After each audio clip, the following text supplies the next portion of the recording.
Hi, friends, and welcome to another episode of Watch with Ray for the series of Miss Scarlet and the Duke, as I've been calling it, the Duke and I. No, wait, that's not right. And Veronica goes, it's not, Jesus Christ, Ray, it's not the fucking Duke and I. And then we did the Monsters Duke and I, and then I got really confused and had to take a breather. Also, doesn't help when you drop Delta 9. Your brain don't work so well. Anyhow, it just makes you real calm. Anywho, I look like I'm incognito today. I know that like it looks like I'm like in an 80s video. Like um it's just the lighting. I need to get better lighting. I have a new camera. I just haven't used it yet because I'm fucking lazy. Anyhow, I'm here to talk about the third episode of the first season of Miss Scarlet and the Duke, which is that was really fast. Which is Deeds Not Worse. This one is a game changer for me. Like I loved this episode for many reasons. One is that I fell out of love with William very quickly, and I think it's perfect. I think honestly, the way what they did with the character is so great because you can't just love him the whole time because otherwise then you can be constantly like going fucking Eliza, just fuck him. Like so you gotta not like him. In this episode, you really don't like him. Like I wanted to punch him in the balls a number of times. In fact, at some point I was like, just get with Moses. Just please. I'm still like, get with Moses. He's attractive. He's got a hot accent, and he's at least good to you. And can protect you. So anyhow, this is a pretty much like I'll give you the summary and then we'll talk about it. All right, so the summary is Scotland Yard has eye on potentially disruptive gangs and political groups. Eliza is hired by the Duke to go undercover and infiltrate one such group. Now you can all guess what group he wants her to fucking infiltrate. Hello, suffrage group, because as he says, I can't do it. But that's not what he just, he's also like, I know you need work. He comes to her and he's like, I know you need work and I know you need to like, this will help your reputation as as a detective, as a private investigator. So he comes in. So we open the episode and she's been waiting for him for 2 hours. We figure she's been waiting for something, but we find out that it's him. He comes stumbling in. It's morning, FYI, guys, and he stinks like whiskey. Um, and he does have this adorable curl in his hair that I was like falling in love with. Like, don't fall in love, don't fall in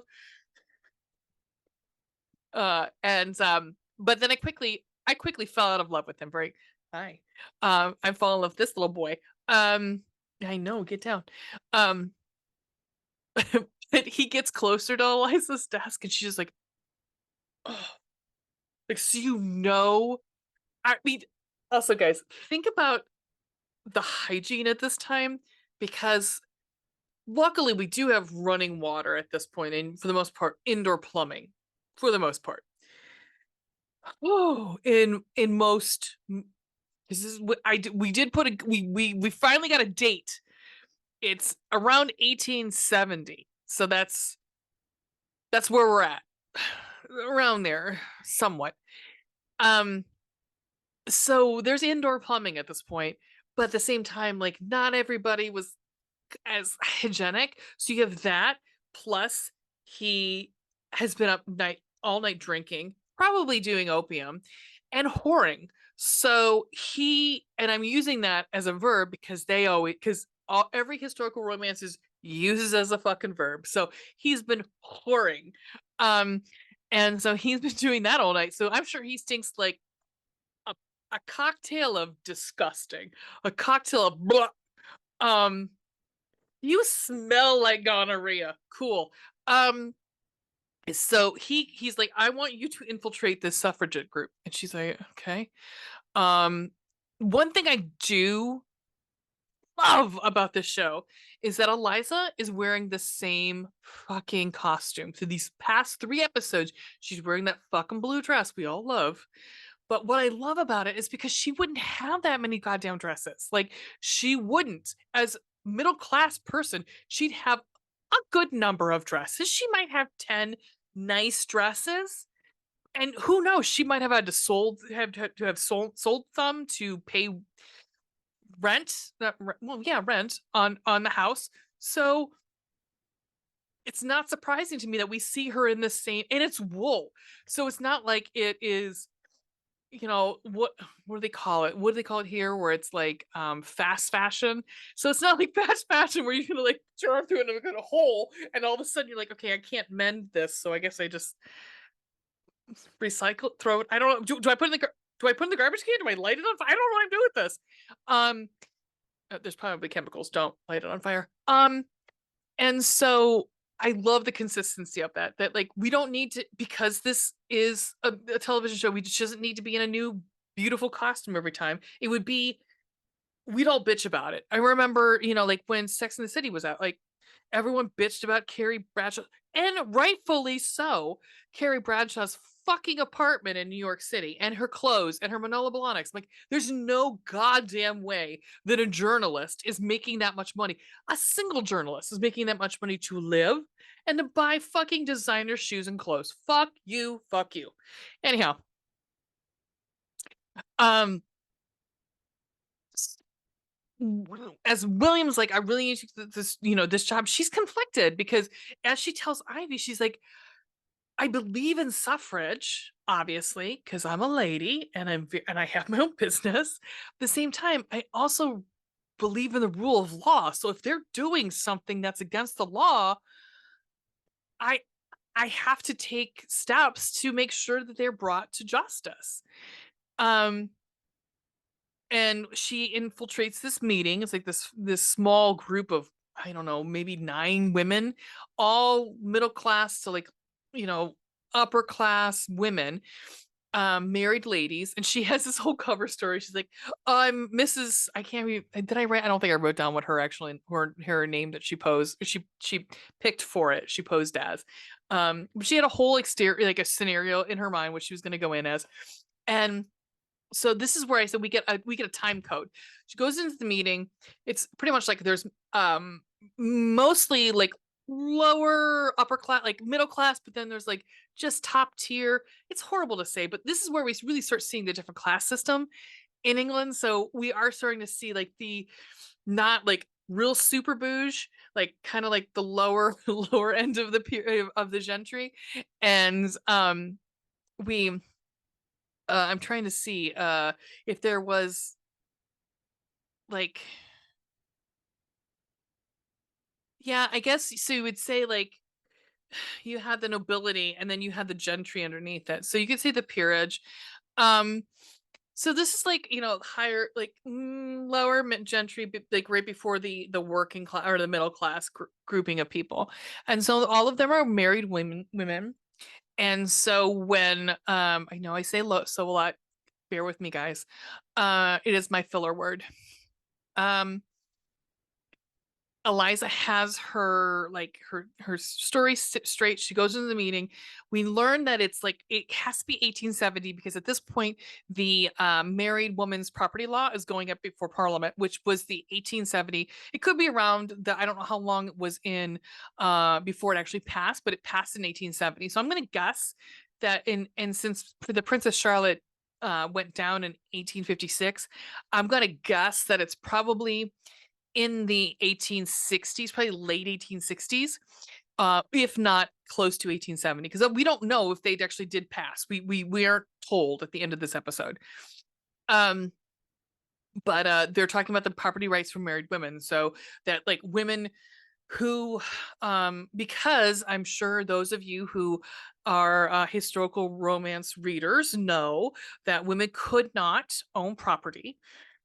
So if your husband died, then you had to either go live with your parents again, if you were obviously a married woman, or you had to, if your son was old enough, if you had a son and they were old enough, they would then take over. So you actually could not own the property that you lived on and you raised your children on.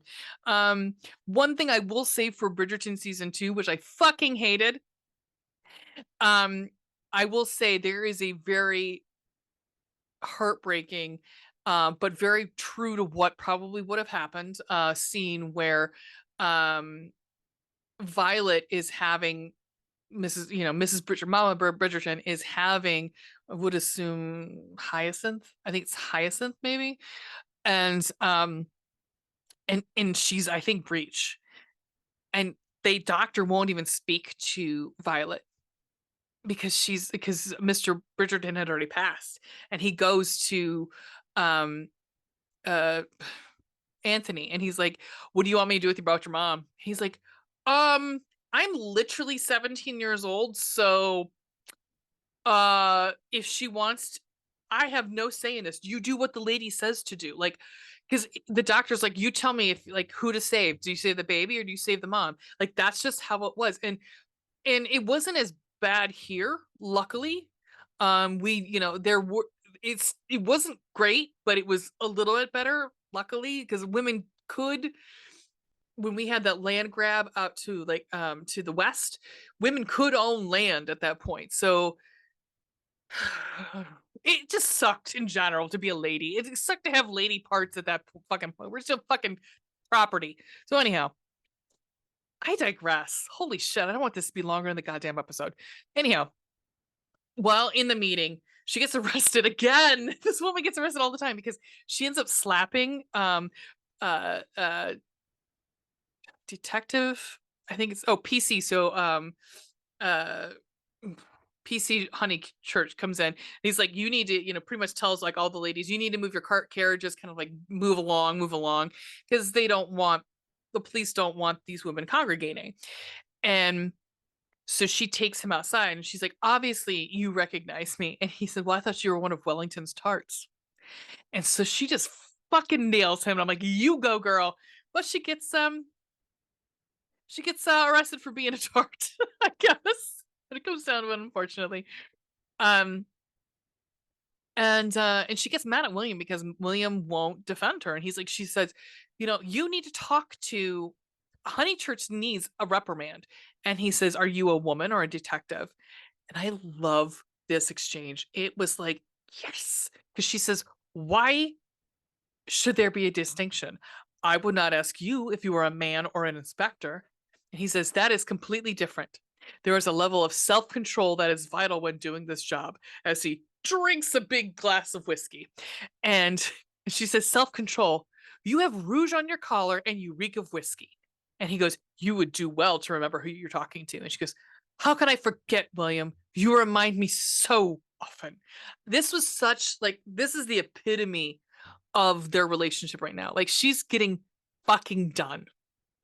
I think at first she thought it was cute.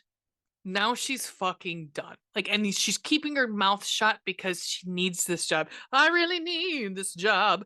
Um, so she is leaving. She obviously, they don't press charges because she's fucking on the clock, man. She's working. And as she's leaving, the head of the suffragist movement, Miss Fairfax, kind of runs into her and gives her whole spiel of, like, why she is how she is, and she went to college, but she couldn't graduate because women can't graduate college because fucking world's a goddamn dumpster fire at this point. And she has a chemistry. She has a first class degree in chemistry, but with no qualifications because they weren't allowed to graduate. She invites Eliza back for another meeting on Tuesday night. Eliza shows up. Fairfax is nowhere to be seen. And then all of a sudden, Will shows up. And he looks at her like, what are you doing here? And she's like, you fucking, this is my job, my fucking job. And at this meeting, and he's like, well, we're looking for your buddy because this rando guy he was found dead on her front porch, like her front step. And she had I think, a gun. So, like, it found shots. So, and supposedly everyone saw her shooting this guy. Cool. And my next note is, what I love is William is angry with Eliza, yet he was the one who gave her the fucking assignment. Cool. Then, if you liked Will, this is when you're not gonna like Will. Will reveals why he hired Eliza in the first place. Eliza, I hired you because you're a woman, and I cannot go to this meet as myself. And to be frank, there was nothing official about it. I presumed you need to work, and it was the act of a friend I was trying to help. Cool. Oh, so a lot of other stuff, like random stuff that is not it's not important to the plot. But what I do want to say about this show, and I really enjoy, and I think this only lasts through this season, unfortunately, because I don't think I only he says he's in the first season. So, are these Henry and Eliza scenes where she works through her inner like conscience or her inner like instead of seeing a diary or having her voiceover, we have her talking to her dad and working through stuff with her dad, and I think it's such a good conceit for getting her thoughts across. um and he's such a sympathetic character that it just fucking makes sense that he be the voice of reason. Like, it totally makes sense that he's like Eliza, because he's so great, and he shows her both sides of the conundrum. And he says, when a man loses his temper, he is seen as strong and forthright. But as a woman, no, she is seen as emotional, hysterical, and capable of rational thought. Now give men a reason, give them logic, give them cold, hard facts. That will truly confuse them. That's what and it's so perfect. Exactly. I mean, we're still dealing with that. Women can't lead because, my God, their period comes and they'll just push the red button and blow the world up. Cool. We also find out that Moses now is running Ridley's. I have, oh my God, I want this recorded. This is so great. I love Moses so much because I love his accent, and he is flirting with Eliza hardcore in this episode. But he comes up to her and she's, like trying to get some information about um Miss Fairfax. She needs to know what she was doing, why she was doing what she was doing, who she was doing it with, outside of normal, general idea. He comes up, he's like, "What you want?" And I was like, "Oh my God, I could hear him. I would love to hear him do that in my ear. I want every time I get a text to him to go, "What you want?" Oh, so great. Anyhow, we do find out that Fairfax is not her real name. Her real name is Margaret Davidson Merritt. Her parents are dead, but she does have a brother, and he's a piece of crap. Um, she brings this information to William to kind of placate him, um, and because she's trying to pet the dragon. Um, but he then refuses to go and take her to see Terence, which is Margaret's brother. He's like, "Oh, well, he's at the club, so you can't go." But she takes her lumps. She's like, "Fine, that's fine." She lets him go. He says, "I'll update you on the progress." Okay, buddy. Um, let's see. I also put a note in here because so if you guys are interested, if you like this series and you're looking for more of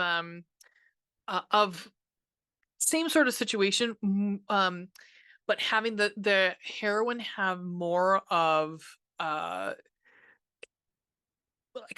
have a job, like not that she doesn't have a job, but like have more of of some self um autonomy, because she'd already been married and she was widowed, and is there's a Gaslamp series by Victoria Thompson. It's actually a husband and wife series, and it is Victorian New York City, and it's murders at the Irish. There's an Irish inspector who comes to he comes to her because she's also a midwife, and something happens with the first. I remember reading, there's so many of these books now, it's not even funny, but if you're looking for something where it's very similar, that's I would recommend. If you were jonesing from this series, I would recommend that series. It came to me as I was watching this. Let's see. And then, oh, a lot of stuff comes to be. Terrence, we learned, is a real he's a fucking dick. Um let's see. Margaret approaches Eliza. Like Eliza goes back to her after, Will goes off to meet with Terrence. Um, Eliza goes back to her in, her office, and Margaret's there. And Margaret pretty much pulls a gun on her, and she says, Eliza asks her, like, who is the man inside your house? And she says, just another in a long line of men who try to beat me into submission. And we also learned that Margaret at this point is willing to be arrested in protest of the parliament voting down the 1870s law. So they're already figuring that it's going to get voted down. And she's trying to get Eliza to go with her. She's like, no, no. But she does ask for Eliza's silence in this whole thing. She's like, what I'm going to do. Can you please not tell anybody? Let's see. And so Eliza goes to Will at this point. And she's like, well, my job's done. And he's like, nope, you need to interview all the ladies who were in those suffragist meetings. I'm not paying you until the job's done. Oh. And they have a really contentious discussion after she finishes. And I just was like, I do not like William right now. Let's see. We also learn that Margaret was asked to leave her college her first year for immoral conduct because she was having sex with her professor. But guess what? The professor kept his job, and they kept their relationship up after she left. That he's actually the professor is the dead man that was on the stairs. But they go to his name is Dr. Gill. They go to Dr. Gill's rooms at the university, and there's Bob making shit everywhere. And they're like, oh my God. I think Margaret's gonna try to blow something up. So let's see. They go back to William's office, and he's pissed because she wouldn't tell him like she won't tell him where Margaret's at. And she's like, the things that Margaret said, it was like she could see into my heart, and because of that I trusted her. And Will says to her, and what about me? Have I not shown myself worthy of your trust? Do I mean nothing to you? Oh, and at this point also, Moses has come to see Eliza one evening, and Ivy, while Will was there, and Ivy pulled Will aside and was like, there's somebody here for Eliza, and she shouldn't be. Ivy. And Will goes in pretty much menaces, is like, you are not welcome here. If I find you around this house again, I will arrest you. And you'll have to fucking deal with me. And I was like, William, Eliza, just go with Will or go with Moses to Barbados and get the fuck out of here. But in response to, do I mean nothing to you? She says, of course you do. You mean a great deal. And he says, yet you trusted a liar over me. You are many things, Eliza, but I do not think you gullible of such manipulation. And she goes, you're right, William. And he says, when I return, I do not want you here. In fact, I never want to see you again. And went, you know what? You make fucking up. Fucking good. And we find out that like Eliza realizes that Margaret knew that like she would tell William. Like she says, she knew I'd tell you, William. She knew. And they figure out that Margaret is actually at Terrence's club. And they're trying to she's trying to destroy this club that Terrence, her brother, is like a part of. And let's see. They arrest Margaret. So Margaret, like at this point, still like we don't really know exactly what she did to Dr. Gill, if it really was murder or not. I don't think it was. From what I understand, I believe he had a heart attack, I think. Again, it's been like a week and a half since I watched this episode. But as they're leading Margaret away, Eliza's like, do you need to cuff her? Do you need to? And good on Margaret. Margaret goes, I do not need pity from a woman like you. At least I have tried to make a difference. But you, everything you are, everything you do is for yourself. No one else. And that hits Eliza like right here. Like, oh my God, she's right. She's right. I have done everything to serve, especially in this episode, done to service William. And William goes in front of his like higher ups and they give him an attaboy. He's like, well, I want everybody on my squad to get like a pat on the back. Nothing about Eliza. Nothing.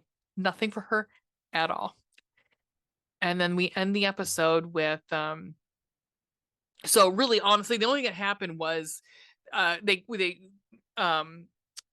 Eliza thwarted a possible bombing attempt, but of a shitty club, one of it like whites, but it was the Brownlee, and everybody's historical romance is always whites. I'm going to whites, which still does not allow women.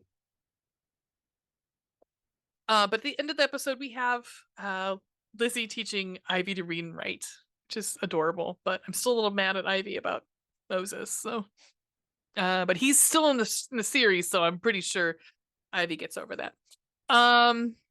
So yeah, that's the episode. I loved this episode for a number of reasons, more along the lines of Eliza realizing some more about herself. I think we're led to believe that Eliza's like in her like 22, 24 range, towards the, almost on the shelf, sort of,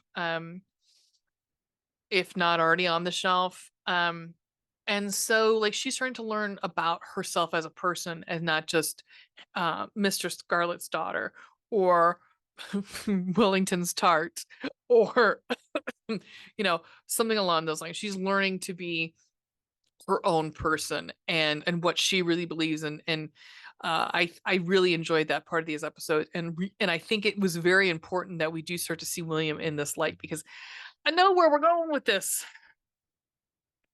I know that third season is gonna fucking kill me because it's gonna be angst because William starts courting somebody in that episode, in that season. So I think they're trying to drive them away as much as they can right now. They bring them together, and just as they're gonna come together in probably season 2, then they're gonna like split them all completely apart for season 3.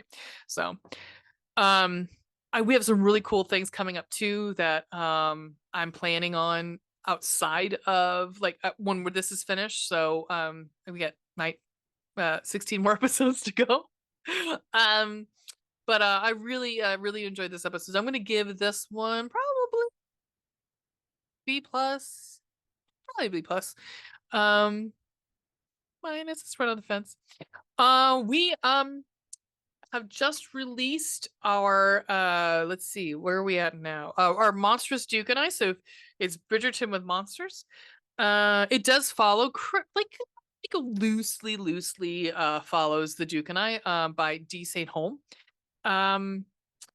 And we up next on the docket is we do a Tessa Dare. We have not done a Tessa Dare, so we did one. I was so excited. It's one of my favorites. I mean, everyone's Tessa Dare's favorite is A Week to Be Wicked. Let's be fucking honest. It's Colin Minerva.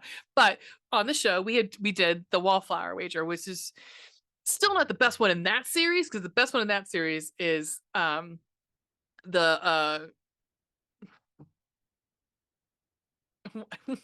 it's not the Governess Campbell, the Duchess Steele, with Ashbury and Emma.